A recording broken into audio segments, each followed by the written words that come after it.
if you haven't already done so, or you're going to improve your relationships with industry. And if you're from industry, an individual enterprise or a corporation or a company in hotels, hospitality or tourism, I would like you in that action plan to highlight and create an action for yourself that if you're not already partnering with or having a collaboration with education, then that you will do so. And if you're already doing that, then from the various case examples and the various ideas presented at this conference today, that in fact you will take an action that you will improve that collaboration and that alliance as well. So what I would like to do is talk about something that we've been developing and developed in Jordan and as a sort of case example, which is the pathways to professionalism. Many of you here are familiar with it. But before I get into the detail of that particular initiative, I'd like to probably put in context some of the ideas about industry education partnerships. And we all look for the benefits or the impact of education and partnerships and why they are important. And when we look at those partnerships, they're with universities, we often have with higher education, the impact on students and employees, and they can be for enterprises, business associations.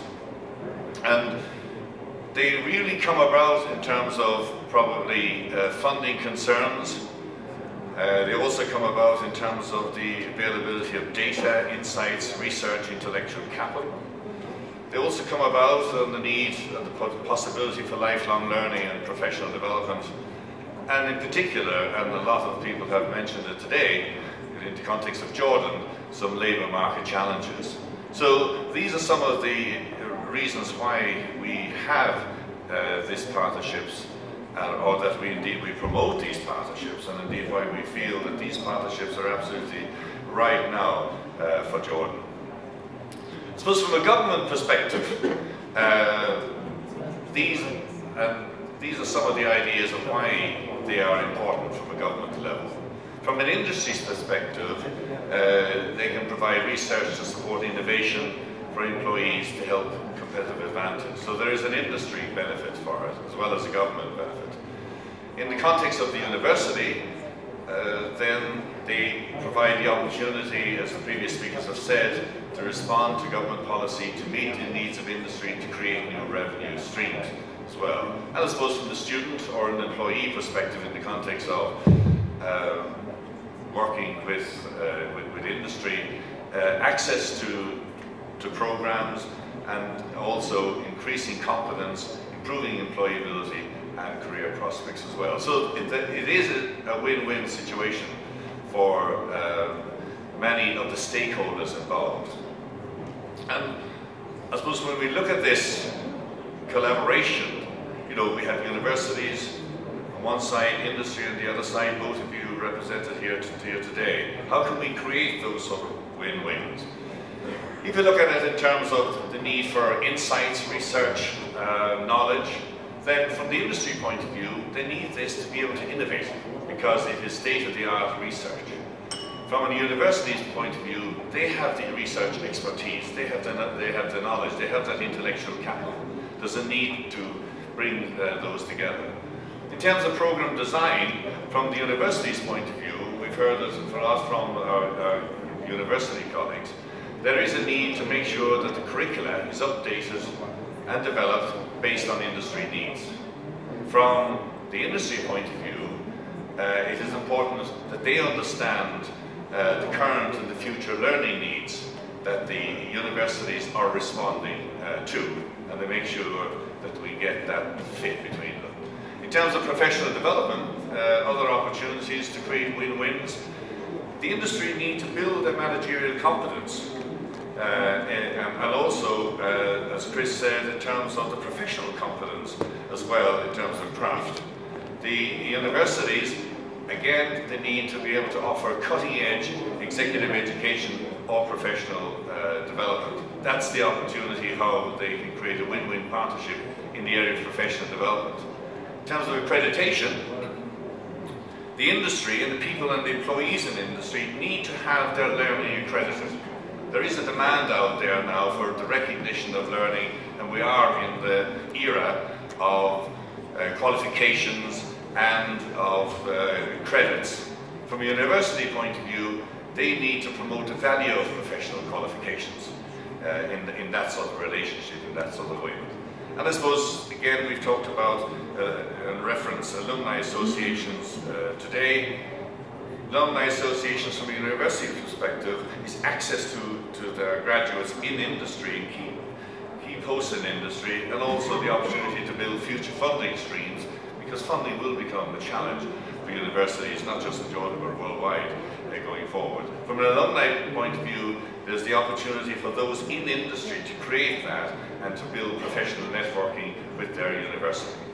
So there are some opportunities there in terms of the type of things that are usually, if you like, the type of activities that usually drive partnerships, and the role of each of the industry of the universities and the opportunities to create win-wins for both partners.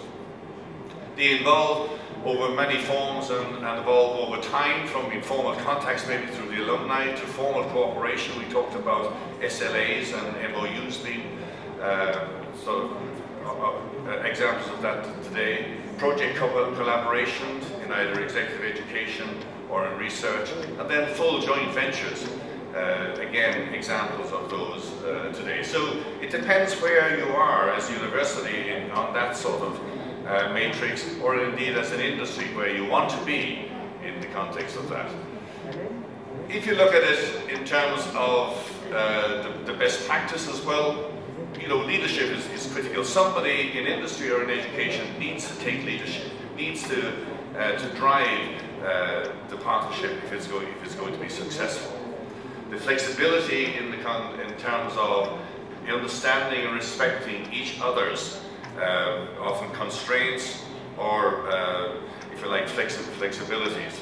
So that sort of level of trust and respect is important. The cross-fertilization of ideas is very important to have these two-way exchanges. And again, as Larry talked about, you know, people within an organization don't necessarily have to have the title of university relations, but somebody can have the responsibility for it in a management structure, and the same thing within the academic structures. The multidisciplinary approach to research, because if the industry is going to innovate, not least of all in Jordan, it must come from information and from the intellectual capital that's there in universities, which often incubates those ideas. It's up to the industry then to take those ideas and to implement them. The shared vision, putting the right people in charge in terms of that partnership process. And I suppose in terms of the partnership processes, really, where do we start? There's the initial development of, you know, creating the common picture, looking at what are the goals required, understanding the situation, the commitment, and the implications of that. That's where you start. Making it happen is often the difficult area. And again, you'll see this in the presentation that we provide to you. How do you make it happen? Things like resources are important there, roles and responsibilities, action plans, and that's what I would like from today. Each of you have your own personal or corporate action plan about where you go and what you do, and identify your strengths, but also identify your weaknesses. Stage 3 in that is future direction, evaluation, planning ahead, making sure there's impact. Does it work? Is it a win-win scenario for both partnerships? And if you look at that in terms of a nationalist perspective, well, sometimes these are driven by government priorities, by sector needs, and even by labour market challenges. And all of those, I think, are applicable here in Jordan. If you look at it in the context of who can help in that, the higher education institutions, the industry associations, the major corporations that are here in hospitality and tourism, and how can they provide that sort of partnership through a number of innovations and projects in terms of the funding of research, the outsourcing program delivery, and the joint management of CPD programs, just as examples of how the thing can start here from a national perspective. If you bring it down into industry, and looking at, for example, the Swiss experience, where you have the École Hôtelière de Lausanne, they are currently have a very good model or framework of working with industry. They're working with, in the area of research and innovation. They're certainly working in terms of learning, executive education, and internships. All these are not necessarily new, but they're making it happen. And also in terms of scholarships, endowed scholarships, mentorship scholarships, research chairs, and the whole business incubation area like that. So there's a case study of actually it happening, and it happening in a win-win partnership for the industry and Lausanne in Switzerland. If we look at the Jordan case study in the context of the pathways to professionalism that we are currently developing and rolling out here in Jordan in the industry, it certainly is a win-win partnership between the employers, many of them who've signed up to the concept, to the higher education, who are involved with us in providing courses to support the knowledge, vocational education in the context, again, providing support at local level, and the assessment and accreditation organizations. So this is a win-win partnership in terms of what the pathways to professionalism mean. What is it? It's about labour market challenges. It's a help to create jobs. It will be about professionalism, and it will improve standards. It will also help employees to work full-time and follow a structured training program, and at the end of it get a recognised qualification. And I suppose in summary terms, it's about allowing people to earn, to learn, and to qualify in the workplace. And that will be certainly a major initiative and major move forward for Jordan. And I suppose if you take it in terms of, does that balance those needs here? You have the hotels and restaurants, you have the Ministry of Labour and Tourism, you have the registered employees. There's a business need being met, there's a quality assurance need being met, there's a labour market need being met, and there's a learning and development market need being met in the context of this programme. And the framework is, from an education perspective, based on a number of principles. First of all, that learning is a process rather than an event. Learning can be assessed, non-formal and informal and non-formal, can be assessed and accredited. The workplace, which is critical from the employers, provided they have the structures and the resources in place, it can be a rich learning environment, and it should be an integral part of the learning experience for the employees. And this partnership between training providers, the workplace, accreditation, is all underpinned and it will underpin the philosophy of the pathways to professionalism, which the title itself is about a journey and a destination. It's the framework of it is, suppose there are three pillars, and again you will be able to see this in the presentation that we provide for you afterwards. There is three pillars. There's a National Advisory Committee. So they have a role in that pillar. The employers have a significant role, and the assessment centres have a significant role. So it's 3-pillar, 10 points. 3 of them are the National Advisory Committee is select and improve employers, because employers must meet criteria to participate. They must also the guidelines for the selection of employees, and the national occupational standards, which will drive, if you like, the standards of the training plan and the competence portfolios that are happening in the workplace. So it's raising standards, as I said earlier.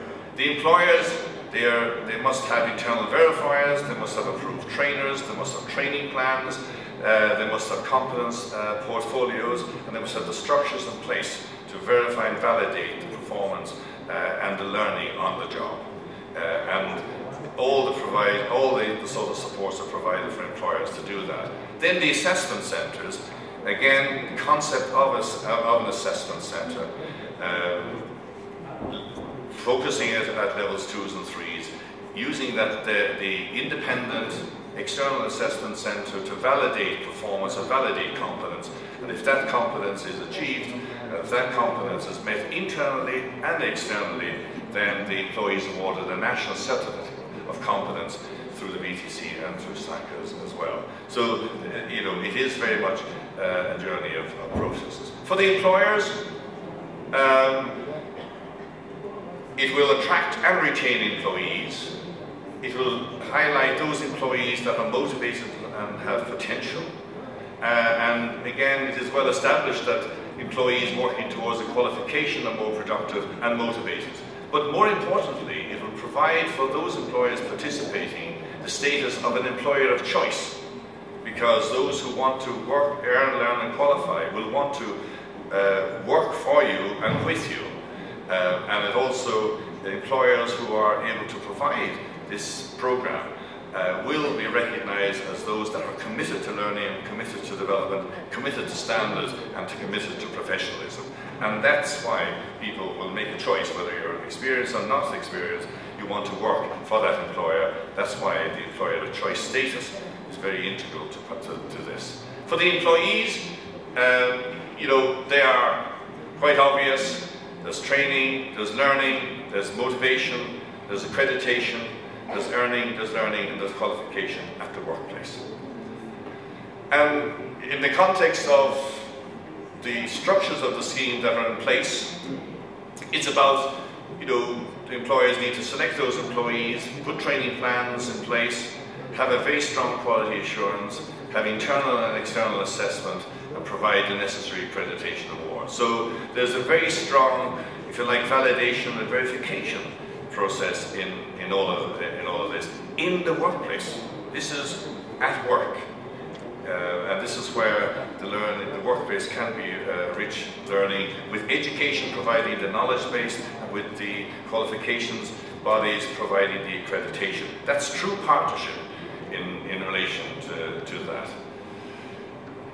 And so, again, within that, the internally, in the program management and delivery, very much led by the management team, human resources, departmental trainers and operational managers, driving the process. Having an employer pathway committee internally to validate and verify the process, and then externally, through the National Assessment Centre, providing the assessment and indeed for the accreditation. And it's very simple there. There's on-the-job competence assessment by the trainer. There's ongoing verification by the human resources to make sure that it is valid. There is a job competence portfolio that's checked by the Employer Pathways Committee, and then the employee attends the National Assessment Centre to have the external verification of their competence and indeed then to get the accreditation. So it is very much an industry education accreditation partnership in industry, and I put that up there for you because, you know, the concept of education industry is about education, is about training, is about validation. It's about acquiring knowledge and skills. It's about applying it through behaviours and capability. And it's about achievement then through the level of accreditation. And that's where industry and education play their part, because one or all or both or some of those particular elements you know, are for education, for accreditation, and for industry. And that's the outcome that we want to achieve through a 3-pillar process, through a 10-point plan in terms of pathways to professionalism. And I believe that that will be representative of a true industry education alliance and partnership for Jordan. Chairman, delegates, thank you very much for listening.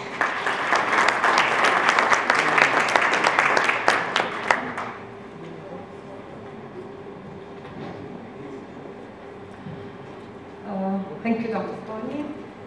That was an interesting lecture, and Dr. Tony pointed out the industry-university partnership, creating win-wins.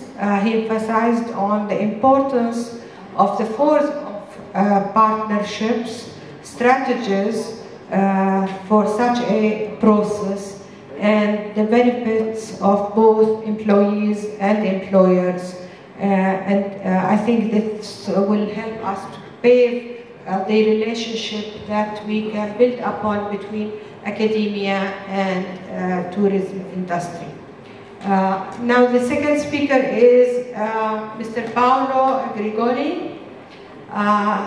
The resume is found in the booklet that you have. He will be talking about learning based on the creation of right conditions to develop and exchange knowledge.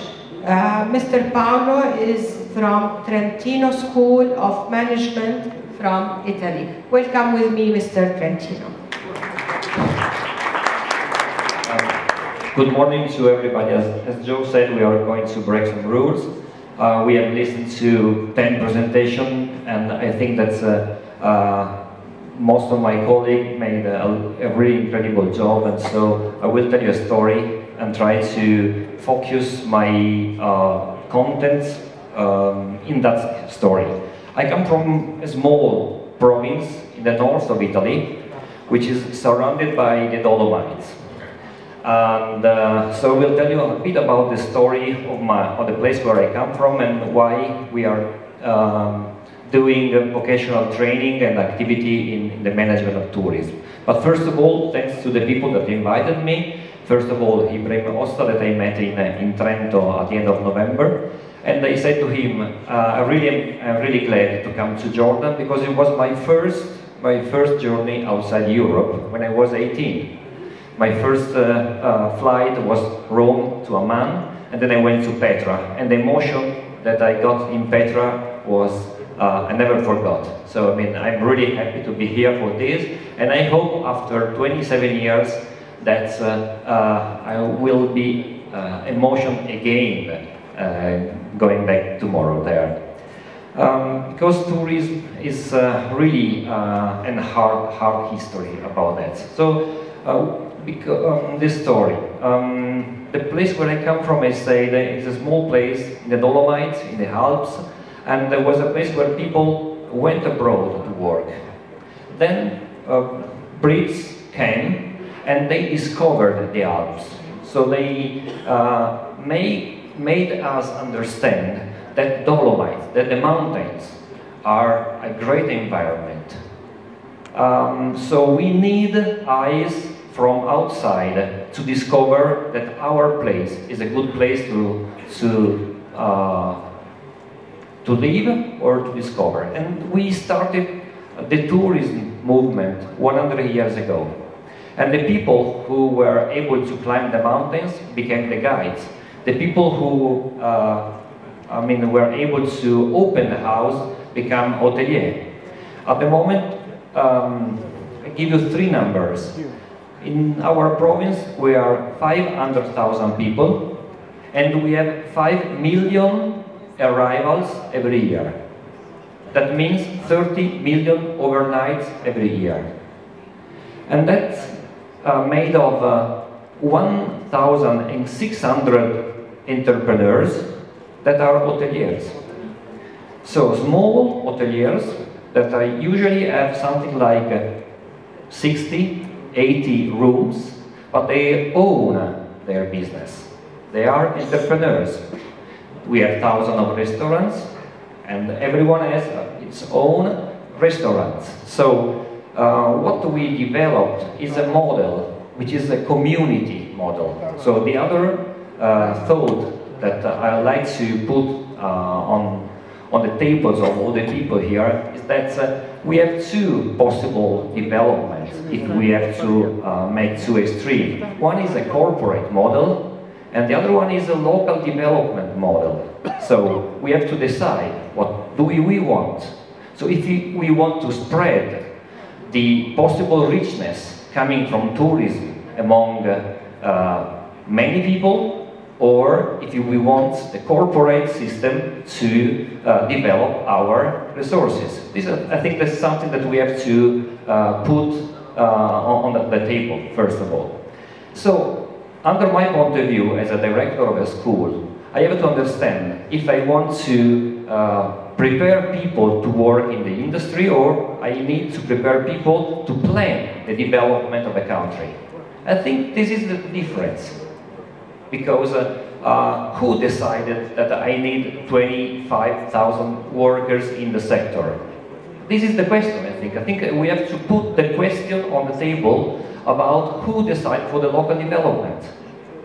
And for our institution, what is important is to prepare young generation to the future responsibilities. And the future responsibility is how to use tourism as a tool of local development for the future generation as well.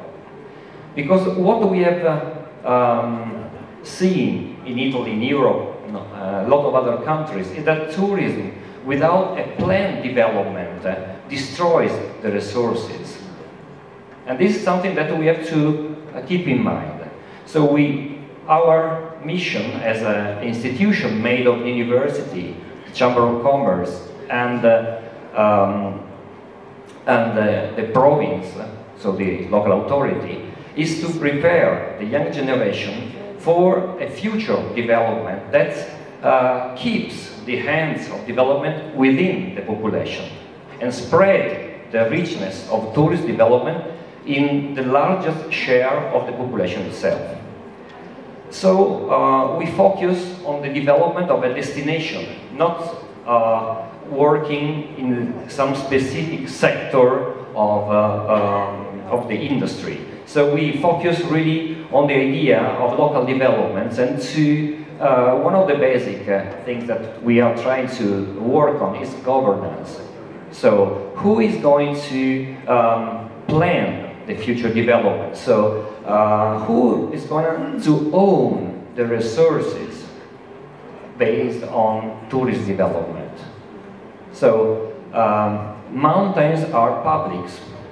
So they have, and they still have to remain publics, because it's a public mean, it's a public good. For this reason, we have to prepare our people to have a long-term vision about the development. And this is one of the basic questions that we need to focus on.